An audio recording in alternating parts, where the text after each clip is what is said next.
టమాటా రోటి పచ్చడి చాలా చాలా టేస్టీగా ఉంటుంది. రైస్‌లోకి, దోసలోకి, చపాతీలోకి ఎందులోకైనా చాలా చాలా బాగుంటుంది. ఫస్ట్ అయితే ఆయిల్ హీట్ అయ్యాక పచ్చిమిర్చి వేసుకోవాలి. నేను పల్లి నూనె వాడుతున్నాను. పచ్చిమిర్చి కొంచెం వేగగానే కొత్తిమీర ఒక కట్ట వేసుకుంటున్నాను. శుభ్రంగా కడిగి కట్ చేసుకొని వేసుకొని పచ్చిమిర్చితో సహా వేయించాలి. కొత్తిమీరని మంచిగా వేగాలి.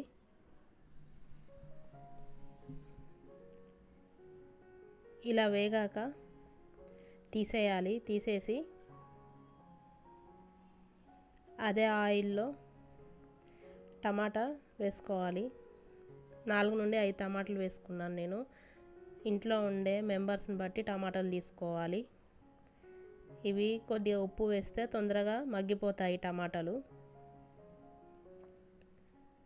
ఉప్పు వేసుకొని కలుపుకోవాలి. చట్నీకి సరిపడా ఉప్పు నేను ఇక్కడనే వేసుకుంటున్నాను, టమాటాలు తొందరగా మగ్గిపోవడానికి. ఇలా టమాటాలు మొత్తం మగ్గిపోయాక స్టవ్ ఆఫ్ చేసేసుకొని మొత్తం చల్లారనివ్వాలి. ఇలా చల్లారాక వేయించినవన్నీ మిక్సీ జార్లో తీసుకొని జీలకర్ర వేసుకోవాలి. తర్వాత వెల్లుల్లి రెబ్బలు వేసుకోవాలి. పొట్టుతో సహా వేసుకుంటున్నాను. వేసుకొని కచ్చపచ్చగా గ్రైండ్ చేసుకోవాలి. ఇలా బరకగా పట్టుకోవాలి. తర్వాత ఒక ఉల్లిగడ్డ వేసుకొని ఒక పల్స్ ఇవ్వాలి అంతే, ఎక్కువసేపు పట్టద్దు.